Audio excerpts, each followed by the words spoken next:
Jeb Bush moments away now from announcing his intention to run for president. But it was actually his brother, George W. Bush, who greenlit the TARP bailouts during the financial crisis. And today, a huge decision in court on one of the companies challenging the government's moves and motives back then. Charlie broke it. Charlie's breaking it. Fox Business's senior correspondent. As we told you last week, the decision in the Hank Greenberg versus the U.S. government over the legality of the AIG bailout case could come as early as this week. I didn't think it was going to come Monday. I thought it would be maybe next week or later in the week. It came out today.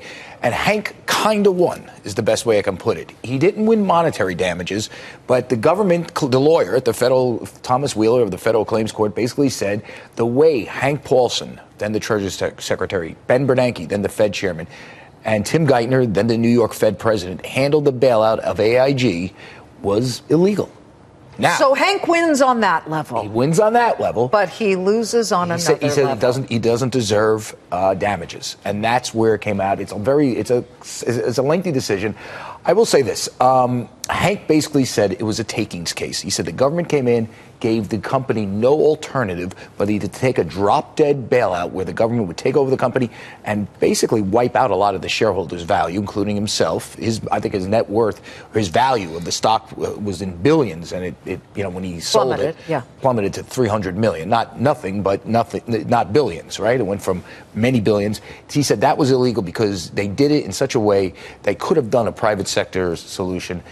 And what he said was the method they did it was illegal, and so it was a taking of my net worth. And they didn't hold AIG to the same standards as they held as the other banks. The other banks, they held them to a higher standard, much higher. They wiped out the shareholders. They really didn't wipe out the shareholders. Unlike with Goldman or Morgan Stanley, who were also related to all of this. Much of his argument resonated with Thomas Wheeler, the judge.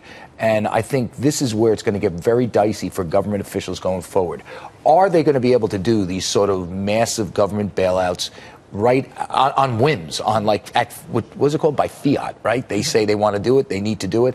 Are they going to be able to do that, or will they have to be able to dot the I's, cross the T's, talk to a bunch of lawyers, give the company more than 24 hours to respond? It's very interesting. The judge says what they did, how they did it, was illegal. And part of the reason why he couldn't get the money, it said, and this was you got to read this in there, it's a little complicated, was that they brought a takings case. Apparently you can't bring a takings case when what the government did in its action was illegally done. So it's no money.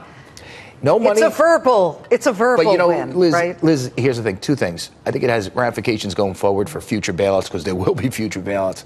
There's going to be another crisis at some point. And I think, number two, this could ironically help Fannie Mae. Remember, shareholders suing along similar grounds. This may give them some precedent because they have different circumstances than Hank. It's not a takings case. So let's watch. Fannie Mae shares went up today, by the way, on this ruling.